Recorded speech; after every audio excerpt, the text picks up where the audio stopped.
ለማንኛውም ቡና ሊጠጡ ነው።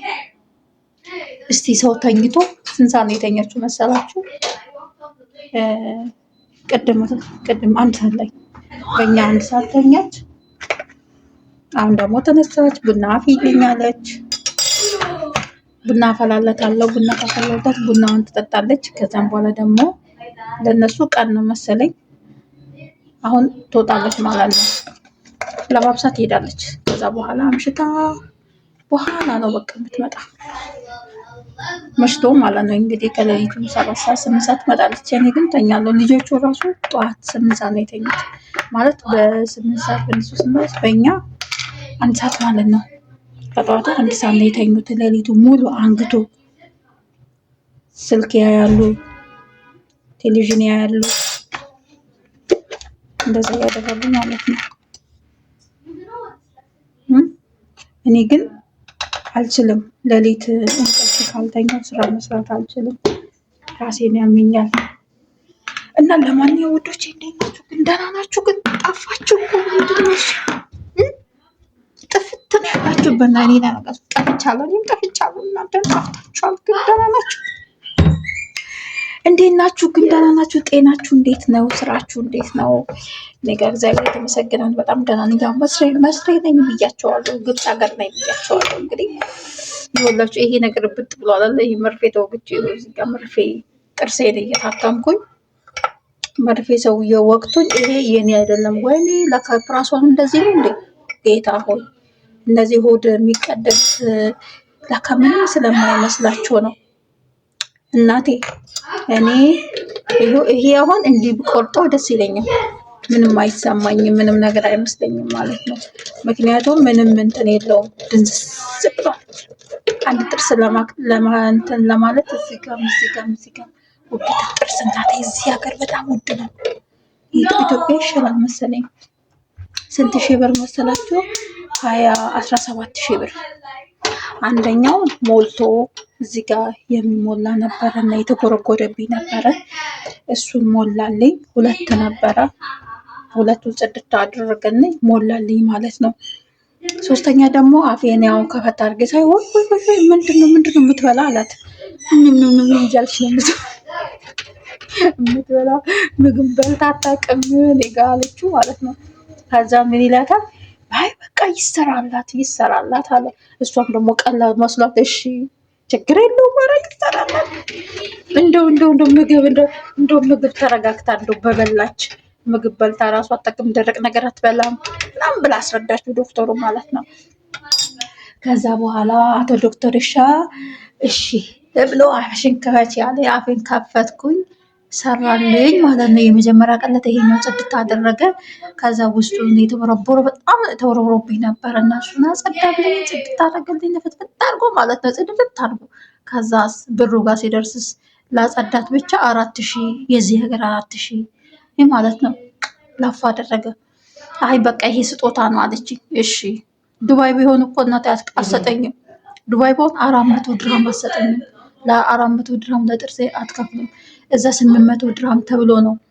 አይ እዛ ስንሄድ እዛ ታሰራለሽ እኔ ያሰራልሻለሁ ብላኝ መጣን ማለት ነው። ከዛስ 4,000 ብር ውጭጭ። ያው በእነሱ 100 ድርሃም መሰለኝ 100 ድርሃም 200 ድርሃም መሰለኝ። በዚህ በዱባይ 200 ድርሃም እዚህ 4,000 ምናምን መሰለኝ። ከዛ ይሄንን ሲያየኝ ምናምን መሰለኝ እንዴት ነው የምትበላ እንዴት ነው የምትኖረው አላት። አይ እሷ እኮ ምንም አትበላም፣ ምግብም ብዙም አትጠቀምም። እንደው ሙቅ ምናምን ሁልጊዜ ሙቅ ነው የምትጠቀመው፣ ለስለስ ያለ ነገር ነው የምትበላ፣ አይበላላትም ምናምን ስትል እንግዲህ ይሄ እንግዲህ ሌላ መተከል አለበት አላት። እሺ እናቴ እሷ ብሩን ሳትነጋገር የሀብታም ነገር አይደል? ብሩን ሳታናግረው ይሄድና ከታች ይተከላል፣ እዚህ ጋር ይተከላል፣ እዚህ ጋር ይተከላል። እሱን ብርቡር አርጎ ጥብጥብ አርጎ ተክሎ አጸዳትና ብሩ ውስጥ ባለች 17,000 ብር የዚህ ሀገር ማለት ነው። ናቃለች። ከዶክተሩ ጋር ከወጣች በኋላ እንዴት ሆኖ ታዲያ እኔ ምን አገባኝ አልኳት። እኔ እኮ ይሄንን አይደለም ያልኩሽ፣ ይሄን ነበረ፣ ይሄ ግን አልቆልኛል። ይሄ አንቺ ይሰራ ስትይ ሰውየውም ደግሞ እሺ ያለ። ከላይ ደግሞ አየ እዚህ ጋር ደግሞ የተከፈተ የኔ ጥርስ ጀመር። ከዚህ በኋላ ምንም የለኝም፣ ይሄ መተከል አለበት አላት። ከዛ 20 ሺህ ብር በቤኔ አልችልም እናቴ፣ ከፈለግሽ ማስተከል ትችያለሽ፣ ካልፈለግሽ ግን ተይው አለች። ይሄን ግን ያው 700 በዱባይ 700 ድርሃም ማለት ነው። አረ ይሁን ችግር የለውም አልኳት። እሱ ራሴ ከፍላሉ አልኳት። 700 ድርሃም ነው ግን ያው ግማሹን እኔ ከፍላለሁ ስላለች እሷ 8 ሺህ ብር ከፈለች። ድጋሚ ደግሞ እኔም ወደ 7 ሺህ ምናምን ይሆናል ማለት ነው በዚህ ሀገር ሲመነዘር ማለት ነው። እና ብራቸው ብታይ ምንም ነገር አይገዛም። ምንም 200 ብር እናቴ፣ በስመ አብ ወልድ መንፈስ። አሁን እኔ 200 ብር ኢትዮጵያ ማለት ነው እንደዚህ ይዤ ብሄድ አዳማ ነው የምኖረው እና አዳማ 17 ቀበሌ እዛ ጉሊት ተራ ምናምን ይዤ 200 ብር ይዤ ሲሄድ ማለት ነው እግዚአብሔርን ነው የምላችሁ። ወይኔ አሁን ሳይወደድ አይቀር ነገር በ7 ወሬ ነው ገና 7 ወር ውስጥ ምንም ነገር አይቀየርም አይደል? ይጨምራል ብዬ አላስብም። ያን ያህል እየተጋነነ አይጨምርም። በ200 ብር እናቴ እኔ ድህነትን አጣጥሜ ነው የወጣኋትና ምንም አይቆጨኝም የድህነት ነገር። በ200 ብር 20 ብር ድንች፣ 20 ብር ሽንኩርት፣ 20 ብር ቲማቲም፣ 10 ብር ቃሪያ ችንገዛታለሁ። ከዛን ደግሞ 100 ብር ትታፈኛለች። ሰፈር ገባና ደግሞ 20 ብር ከሰል፣ 20 ብር ቡና፣ 25 ብር ደግሞ የሩዝ ዱቄት ገዛና በሱ እጠቀማለሁ ማለት 20 ብር እናቴ እኔ ለኔ ስንት ነገር ይሰራል። 20 ብር 200 ብር ማለት ነው። እዚህ ሀገር ግን 200 ብር ምንም አይሰራም። ምንም ውሃ ነው የሚገዛልሽ፣ ሌላ ምንም አይገዛልሽም። በጣም ውድ ነው፣ ሁሉ ነገር ውድ ነው። ቡናው ገነፈለ። እኔ ወሬ ስቀበጣጠር ማለት ነው። እና እላችኋለሁ እኔ ወሬ ስቀበጣጠር ቡናው ገነፈለ እና የዚህ ሀገር 200 ምንም አይሰራ። ገንዘባቸው በጣም የወደቀ ነው ማለት ከኛ ከኢትዮጵያ እንትን ናቸው መሰለኝ። የኢትዮጵያ ይሻላል። ኧረ ምን እናቴ፣ ኧረ ይሻላል። እኔ 700 ድርሃም በኢትዮጵያ ብመነዝረው እንግዲህ ሙሉ ጥርሴን ያሰራልኛል፣ ያሳጥበልኛል፣ ያዛንጠኛል፣ ምናምን ብዙ ነገር ያደርጋል። ግን ምንድነው በጣም በቃ ገንዘባቸው በጣም የወደቀ ነው፣ በጣም ማለት ነው። እኔ እንጃ በጣም ነው የከበደኝ ማለት እኔ ነገሩ ምንም ገዝቼ አላውቅም። አስቤዛ ምናምን በቃ 2000 ብር ምንም አትገዛም። ኢትዮጵያ እኮ 2000 ብር እናቴ የቤት ኪራይ ትከፍላለች እናቴ። አንድ ክፍልም ቢሆን እኔ 2000 ብር ነበረ የምከፍለው። ከዛ በኋላ ጨመረ 500 ብር። ያው ባለቤት የሚልክልኝ ስራው ትንሽ ከባድ ስለሆነ ያው የስራቸው አንጻር ስለሆነ የሚልክልኝ 2500 ነው። ያቺ 2500 ብር እንግዲህ 2000 የቤት ኪራይ ከፍላለሁ። 500 ግን አብቃቅቼ እጠቀማታለሁ ማለት የራሴን ስራ ትንሽ አንዳንድ ሮጥ ብዬ ስለምሰራ ማለት ነው። እና ኢትዮጵያ የእውነት የበረከት ሀገር ናት። በጣም ደስ የምትል ሀገር ናት። ሀገሬን ወደድኳት ማለት ነው። በዚህ አጋጣሚ የላቸው የሰው ሀገር ሳይ በጣም ከባድ ነው። ኧረ አይቻልም እናቴ። በ2000 ብር እኮ እሷ ስልክ ደውላ ይሄን አምጡ ትላቸዋለች። 3 ነገር ቢገዛ ነው በቃ፣ ሌላ ነገር ምንም አይገዛም። እናቴ 2000 ብር ኢትዮጵያ እኮ እናቴ ጤፍ 1000 ብር ጤፍ ገዛበታለሁ። አንድ ወር በላለሁ፣ አንድ ወርም በላለሁ። ዘይት ይገዛልኛል። 1 ሊትር ዘይት ገዛበታል። 1000 ብር እናቴ ስንት ነገር ይገዛበታል ኢትዮጵያ። እንደው የአሁኑ ጊዜያቶች መጥቶ ነው እንጂ ወይ 1000 ብር ምን ትሰራለች? 1000 ብር እኮ ምንም 1000 ብር ይሰራል እናቴ። ግጥም አድርጎ ነው የሚሰራልሽ እንዴ! በደንብ ነው የሚሰራ 1000 ብር። ስንት ነገር ለደሃ ማለት ነው። 1000 ብር እንደ 10,000 ብር ነው የሚቆጠረው። እንዴ ነች ለኔ በ1000 ብር እኮ በአልፋ ብዬ ውልበታለሁ። ምን ሆናችሁ ነው እንዴ? እና ያው ቅብጠት በጣም የበለጠ ቅብጠትን ስለምንፈልግ የተሻለ እንዴት ነው 1000 ብር ምን ታደርጋለች? 1000 ብር ነው እንዴ ነው ግን ለደሃ ቤት 1000 ብር በጣም ትልቅ ዋጋ አላት ማለት ነው። የዚህ ሀገር 1000 ብር፣ የግብፅ ሀገር 1000 ብር ግን ዋጋ የለውም። እኔ እንጃ ምንም ነገር አይገዛላቸው። በጣም በቃ ብዙ ነገር ሳያቸው ኑሮ በጣም ውድ ነው። በጣም ብራቸው የወደቀ ነው። እና ሌላ ነገር ቤተክርስቲያን አለ፣ የኦርቶዶክስ ቤተክርስቲያን አለ። ብዙም አላየውም፣ ግን ከሩቁ 2 ቤተክርስቲያን አይቻለሁ እና ደስ ይላል። ያው ግን አፍራማ ማለት እንደዚህ አፈር ይበዛበታል እንጂ ሌላውም ደስ ይላል። እኛ ከዋና ከተማ ወደ ሌላ ከተማ ውስጥ ነው ያለነው እና እንደዚህ እላችኋለሁ። ቀን ቀን እንግዲህ ያው ልጆቹም ይተኛሉ፣ እሷም ትተኛለች። አሁን ደግሞ ለባብሳ ትሄዳለች። ማታ አምሽቶ ነው የሚመጡት።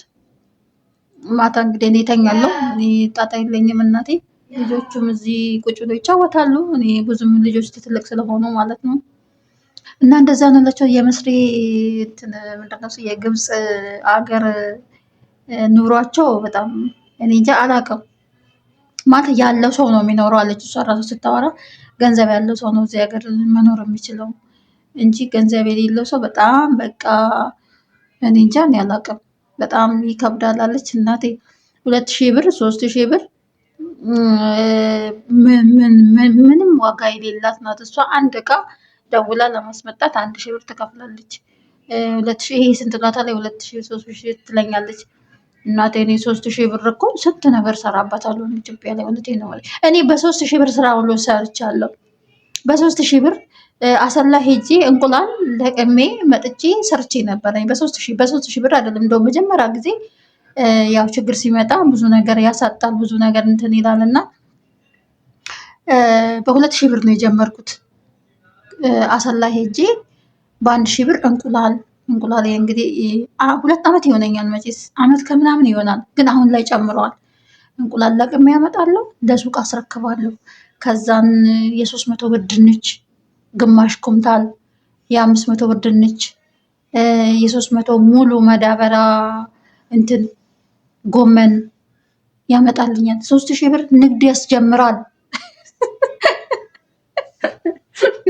በእኔ ነው የምላቸው፣ ንግድ ያስጀምራል። የ3000 ብር ንግድ አለ።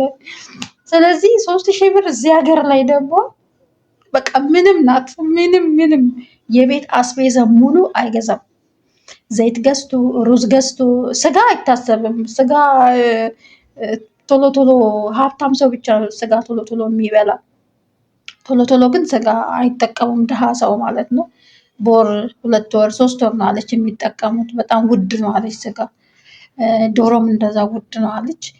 እንደዛ እላቸዋለሁ እንግዲህ ምንም ቢሆን ግን እና ከፕሌን በተለይ በጣም በቃ እንትን ያልኩት ፕሌኑ ዝቅ እያለ ሲመጣ ደግሞ ማለት ነው የምታዩት አፍራማ ብቻ በቃ እንዴት ነው ልክ እንዴት ነው ዱባይ ስትገቡ የዱባይ ፕሌን ዝቅ እያለ ሲሄድ ምንድን ነው የምታዩት? አሸዋ ነው የምታዩት። ሌላ ነገር ምንም ልክ እንደዛ ነው በቃ አሸዋ ነው የምታዩት። ከዛ በኋላ ኮንዶሚኒየም ቤቶች እንደ ኮንዶሚኒየም አይነት ቤት ነው። አሪፍ ነው ከተማቸው። ግን ዋና ከተማውን አላየሁትም። እኛ ያለንበት ከተማ ምንም አይልም። እንደኛ ሀገር ቆሼ ያለ፣ እንደኛ ሀገር ቆላሌ ያለ ቆራሌም አለ። ይጮሃል ጠዋት ጠዋት እግዚአብሔርን ይጮሃል ጠዋት ጠዋት እንደዚህ ማለት ነው። እና ደስ ይላል እንትኑ ድባቡ ከኢትዮጵያ ጋር ትንሽ ይቀራረባል፣ ትንሽ ማለት ነው። ግን እኛ ጋር ለምለም ነው፣ ሀገራችን ለምለም ናት። በጋም ሆነ ክረምትም ሆነ በቃ እርጥብ ነገር አይጠፋም። ብዙ ነገር አለ፣ ደስ የሚል ነገር ይታያል። እርሻው ይታያል። ከፕሌኑ ስታይ ወደታች ተራራው አለ፣ ወንዙ አለ፣ ምኑ አለ። በቃ ደስ የሚል ነገር ነው። ስታይ ዋው የሚያስብል ነገር ነው። በሱ በጣም ደስ በሱ በጣም ደስ ብሎኛል። ሀገራችን እንዴት አየሽ ምናምን ስሉኝ፣ አረ በጣም ደስ ይላል፣ ሀገራችን ጥሩ ነው ምናምን አልኳት። ከዛ አንድ ጊዜ በዚህ በፎቁ ስር ያልፋል እየጮኸ ማለት ነው። በየቀኑ ይጮሃል። ለምንድን ነው የሚጮኸው አልኳት። ከዛ ይሄ የተሰባበረ እቃ፣ የተሰባበረ ምድጃ፣ የተሰባበረ ነገር ነው የሚፈልገው እና ከዛን ይለቃቅምና ይሸጣል። ወይኔ እዚህ እንቁራሌ ያለን እዚህ እንቁራሌ ያለ እንዴ ብዬ አሀ ለካ እንደዚህ ነው እንዴ አልኳት። ከዛ በቃ ማለት ከኛ ጋር አመዛዘንኩት ማለት ነው። እና በጣም ብቻ አላቅም ድባቡ ግን አየሩ ትንሽ አሁን ለምሳሌ ጠዋት አካባቢ ቀን አካባቢ በጣም ይሞቃል። ከሰዓት በኋላ ግን ነፈስ ያለ ነገር ነው። ነፋሳማ አየር አለ። ቀዝቀዝ የሚል አየር፣ ጥሩ አየር አለው። አየሩ ደስ ይላል። አየሩ ጥሩ ነው፣ ደስ ይላል። እንግዲህ አንድ ቀን ነው ቤተክርስቲያን ውሰጂኝ እላታለሁ። ተስፋ አለኝ። ያው ፍልሰታ ስለመጣች በፍልሰታ ጊዜ ውሰጂኝ እላትና እናያለን ማለት ነው። አሳያችኋለሁ። አሁን እንደውም እነሱ ለ3 ቀን ለ4 ቀን ሊሄዱ ነው። ግን ወዴት ከተማ ሄጄ ላሳያችሁ? የት ከተማ ሊሄድ አላውቀውም። እንደዚህ ነው። ለነገሩ እስቲ በታክሲ የሚሄድበት ቦታ ካለ እንግዲህ ካልጠፋውኝ ፓስፖርቴንና ቪዜን ይዤ አይቼ እመለሳለሁ ማለት ነው። እና ሪፖርት ራሱ የእነሱ ሪፖርት ራሱ ወይኔ የኢትዮጵያ ሪፖርት እኮ እናንተ ከዓለም ወደ ዓለም እየተጠጋች ነው። ወደ የትኛው ሪፖርት እየተጠጋች ስጀምር ሁለተኛ ሪፖርት ሊሰራ ነው። ያው የኢኮኖሚና የጸጥታ ወይ ደግሞ የሰላም ነገር ትንሽ አስቸግሮ ነው እንጂ ሀገራችን ላይ በጣም ብዙ ነገር አለ። የሚያስደስት ነገር አለው። ስትጠራ ራሱ ስሟ ራሱ ደስ የሚል ነው። ግን ምንድነው የሰላም ጉዳይ ትንሽ ሀገራችን ላይ ያሳስባል። አሁን ላይ የሚፈጠረው በየሀገራቱ በየቦታው ሰላም ስላጣን እኮ እኔ ራሴ ሰላም ስላጣው ነው እግዚአብሔርን አረብ ሀገር የተመለስኩት። ሰላም የሚባል ነገር አለ እንጂ እኔ የነበርኩበት ቦታ ሀዋሽ ሶደሬ መገንጠያ የምታውቁ ከሆነ ወደ ዶኒ አካባቢ አቦምሳ አካባቢ የምታውቁ ከሆነ ዶኒ አካባቢ በጣም የምትሰራ ስራ ብዙ ነገር የሚሰራ እዛ ሱቅ ነበረ የምሰራ እኔ። ግን ምንድነው ሰላም ከሌለሽ ግን አንድ ኩባያ ውሃ መጠጣት አትችይም እዛ አካባቢ ላይ ማለት እንደው እግዚአብሔር ነው የምላቸው። በዓል ነበረ እንደው የሆነ ጊዜ 2016 ማታ ተሰብስበን እየበላን የእውነት የሰላም ነገር ስላሳሰበኝ ነው። ሰላም ቢፈጠር ሰላም ቢሆን እኔ ከሀገር ያልወጣም። የእውነቴን የምላቸው ያለሁበት ቦታ ሰራለሁ። በጣም ደስ የሚል ስራ ነበር የጀመርኩት። ብዙ ነገር ይሰራል። እንዶ ዝቅ ብለን ስለማናይ እንዶ ከፍታ ላይ ሄድን ዱቅ ስለምንል ሱቅ ነገር በቃ ጥሩ ነገር አለ አይደለም። መጀመሪያ ግን ዝቅ ብለን ብናይ እንዶ ዝቅ ስትሉ ነው ብዙ ነገር መስራት የምትችሉት ማለት ነው። እኔ ዝቅ ብዬ ነበር የሰራሁት። ከሰል ኩምታል ገዛለሁ፣ ከሰል ኩምታል እቋጥራለሁ። ትንሽ የሱቅ ነበረች የባለቤት የቤተሰቦች አካባቢ ስለነበርኩ ማለት ነው። በዚህ አጋጣሚ በጣም ጥሩ ቤተሰብ ነበረው። በጣም በጣም ጥሩዎች ናቸው። በጣም ማለት ነው ለእኔ በተለይ እና ዝቅ እምበይ ይመጣል እነሱን ነገር ሳስበው። አንዳንድ ሰው የባለቤት ቤተሰብ ብዙም ስለማይዋደደው ግን ለእኔ በጣም አሁን ላይ የሰው ልጅ ለካ ስትራራቂ ነው የምታዩ፣ ግን አጠገቡ ሆነሽ አታውቂውም። ግን በቃ ያላቸው አክብሮት ያላቸው ፍቅር አሁን ላይ ነው የተሰማ የነሱን ከነሱ መራቂ ማለት ነው። እና እዛ ላይ ብዙ ነገር ስራ ነበረ። እንጀራ ጋግራለሁ፣ ዳቦ ጋግራለሁ።